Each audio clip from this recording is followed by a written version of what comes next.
Hi everybody, welcome back to Pure Backgammon. We've got another unboxing video for you today. And I'm excited about this one.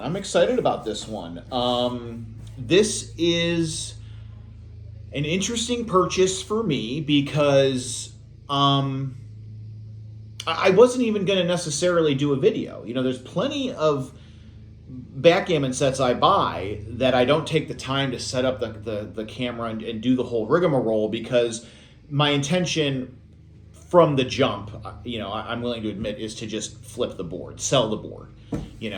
That's how I can justify my frankly obscene budgets spent on backgammon sets on an annual basis, because I'm able to make my money back for the most part by selling certain boards. And they're not bad boards or crummy boards. They're just boards that aren't really for me. And this board that I'm about to unbox, maybe it is for me. That's what we're going to find out. It wasn't for me when I bought it. And I'm so jazzed about it though, which I'm going to get to. As you know, I'm a storyteller. I just blew right into this unboxing and forgot to endorse and promote myself and encourage you to like, subscribe, follow, comment below, and follow us on Instagram at Pure Backgammon. But this is a set that I saw on one of these auction websites, and it's not a set I would typically go for reasons that will be familiar and apparent in a few moments when I crack this thing open. But I saw it. I was on this website, and like all of us, like many of the great collectors of our age, who I kind of want to name drop because they're sort of like friends and acquaintances of mine. But I also, I don't want to be. I don't know. I won't. Maybe I will. Maybe I won't. I don't know. But anyway, we all are trolling these websites. We're doing the Craigslist thing. eBay is frankly for the birds. I mean, the work that some of us put in to chasing down some of these sets. And I'm not typically after the sets that a lot of these heavy duty collectors are, because I don't want to spend the money. I've been over this. I don't want to spend lots of money even for stuff that might be worth it. I have spent a good amount of money here and there on Bakelights that I thought were undervalued, so I just bought them. And of course I have my famous Schmidt Brothers backgammon set, which is called Ancestor. That cost me a little bit of dough. So it's not that I don't spend money ever, but I try to keep costs low. And this set that I'm going to unbox popped up on the auction website I was trolling and scrolling, and I was kind of shocked because it was going to expire. The auction was ending in a couple hours or something like that, and nobody had bid on this thing. So this is a sort of set that I typically probably wouldn't have bid on, but certainly somebody should have. Good set, decent photos. I'm always complaining about the photos on these listings, and it looked good. All the pieces, cups, everything. So I was like, and the opening bid was like $11.99 or $12.99. So even though this was a board that I would not typically bid on, it was a good enough board that somebody should have bid on it. And therefore I became that somebody. And now here I am unboxing it. Nobody else bid on this thing. So one bid. I spent the literal smallest amount of possible money I could to get this set, which I'm always very proud of. And I told myself, if anybody bids, $1, one literal red cent more than me, that's it. That's all I needed to know. I don't like seeing these boards.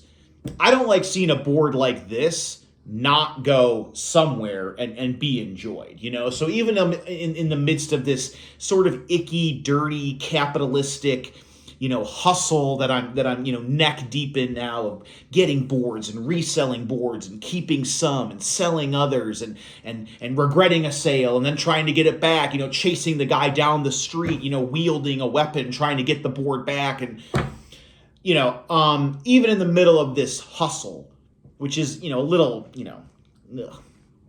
there's still just the love of the game, the love of the art, the artistry of backgammon. Which is what every set is. Every good set of backgammon is a living, sort of interactive piece of art as well. So I bid, and I got this thing, and the shipping was reasonable, and I spent just a hair over $25 on this set. And $25.10, I think, is what I spent on this. And what's interesting about this set is, well, first of all, not some of the best packaging I've ever seen, but it's the size. I did not think this would be the size it may be. I thought for sure it was a mid-size, 20 inches by 15 inches when it's opened set. In which case, I would have, frankly, sold it in a heartbeat.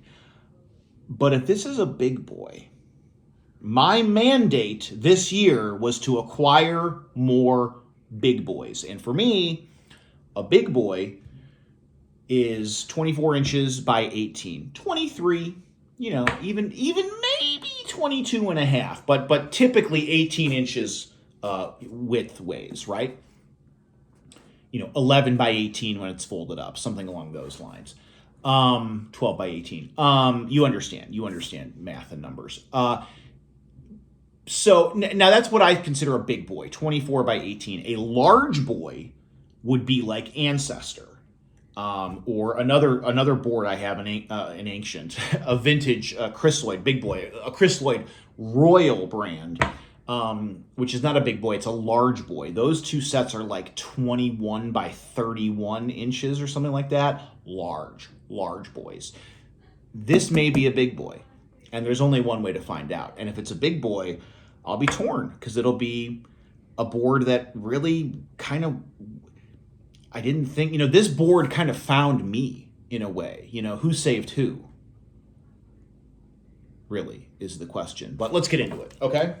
The box is big. The box is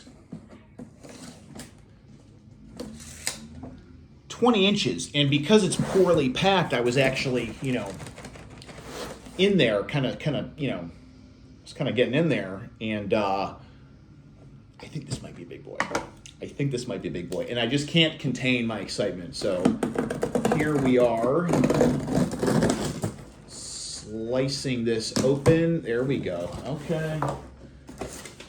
Oh boy.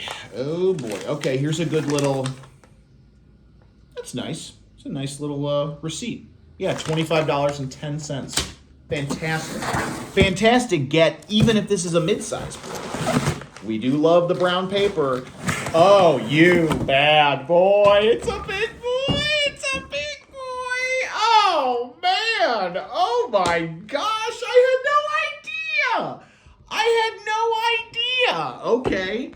All right. Leather exterior. Okay. Now, you saw that. I saw that. We can't dance around this. There's a bit of a, I don't know what that is. Is that just dirt?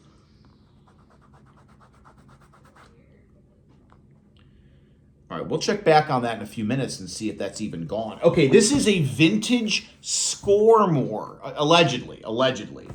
Now, Scoremore sets, I thought, have different latches. Maybe it's not a Scoremore. Is there? Yeah, is there? Okay, there's no real labels, but leather. It's a leather-bound baddie. Okay. So first things first, this typically wouldn't be my go-to. I'm not a leather guy. I'm not really a leather board guy. I've got a few Gucci's, which are probably not even leather. They're, whatever. They're something fake or artificial or a knockoff. But just the exterior. I like soft tapestries. We all know this. I like a good corduroy, a velvet, satin.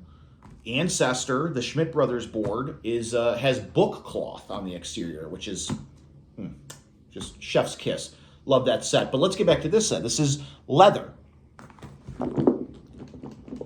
It looks like, okay, God, now that smudge. Okay, that's actually a good sign, though. That means what I did is my saliva got the dirt wet and kind of spread it around. So I think what that means is that this is dirty. And as I understand it, the way that you can get rid of dirty things is to clean them. So all I got to do is wipe this thing down, which is possible because it's leather. Ooh, it is soft leather too, dude. This is I'm a little pumped here. I'm a little. I'm jazzed. I'm jazzed. Good latches, great handle. We saw that. How big is this beast? Boy, every time I do that. That's the problem of living in a great neighborhood with great natural light is you can see the smudges on your backgammon collection. That's why I tell my wife we need to move, but she won't listen. 18 inches by 11 and change. It's going to be 23, just like I talked about. Okay, decent latches. Little loose, can't lie. Latches are a tough game. I mean, you want them to be strong enough, obviously, to keep the thing closed, but you don't want to... Nah, they're pretty good. This guy's very secure, but also able to be opened pretty easily. This guy's kind of neither here nor there, but whatever. I mean, for 25.10, leather baddie, big boy. Nobody's gonna focus on the latches too much because the thing's gonna be open and it's gonna constantly be getting action because it's a great board inside, right? Let's find out. Oh yeah. Oh yeah. Okay. Oh yeah. Oh, look at that. It's almost kind of like maroon, mustard and maroon maybe. Oh yeah. Should I call this one oh boy, I'm blanking now. Pardon me. Do you have any French? I don't know the name. What is the name of that mustard? What is the name of that mustard? It's not cordon bleu. French Grey Poupon. Poupon. It's definitely... Pardon me. Do you have any... Poupon? I do not know the name of that mustard. Isn't that crazy? Grey Poupon? This is going to kill me until I figure it out. Hopefully it pops in my head later. It's not Grey Poupon. Pardon me. Do you have any... Wow. Okay. All right. This is not a mustard YouTube channel. Dice cups. Fantastic. Trip lip on the inside there. Actually, you can see he's a little trip lip on that side. Interesting. Kind of peculiar dice cups, but they are in fantastic shape. Fantastic shape. Couple extra pieces. I can't lie. I kind of was very disappointed for a moment. That's a bunk-ass piece, but there's 17 of each color in here. There's actually spare pieces, so we love that. And you know what I noticed in the photos that I thought was really interesting is look at these dice. They're like all the dice are brown, but it's like this like interesting sort of like tan, these juxtaposing tan dice against the dark brown dice. And I know I've gone on many a tirade about the color brown before, but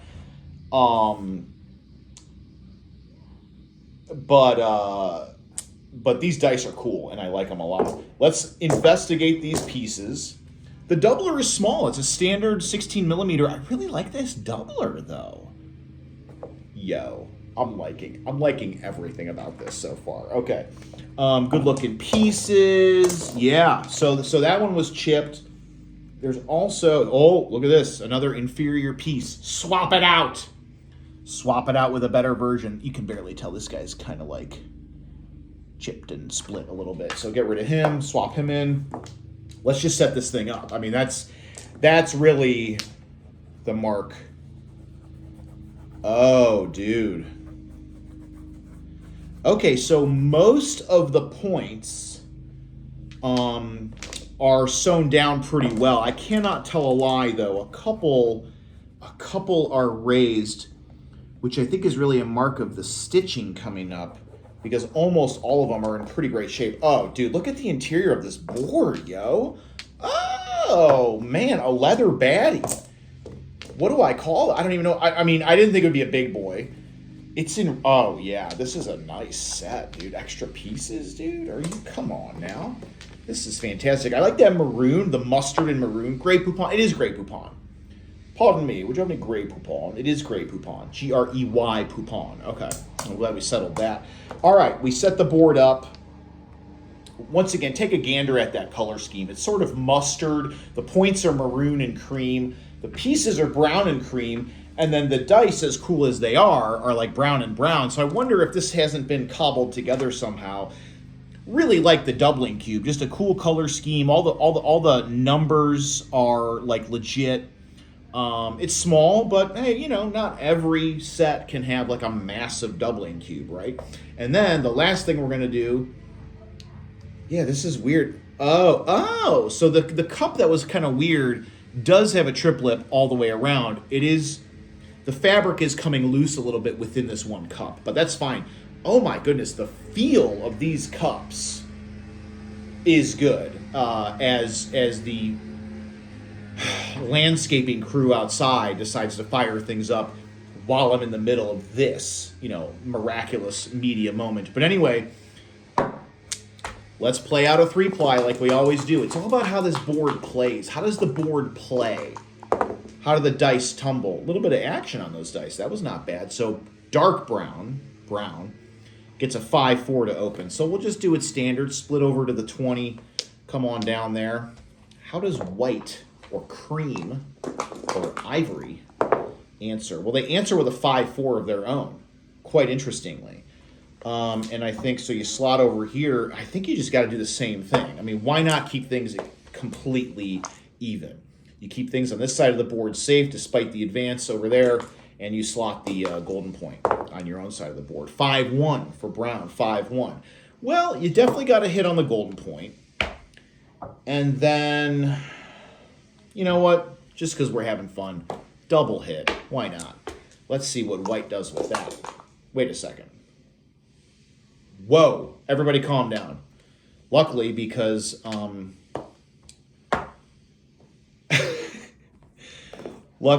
the rolls were identical, it's pretty easy to reset the board. Brown is going to double hit. Let's see what white does with that.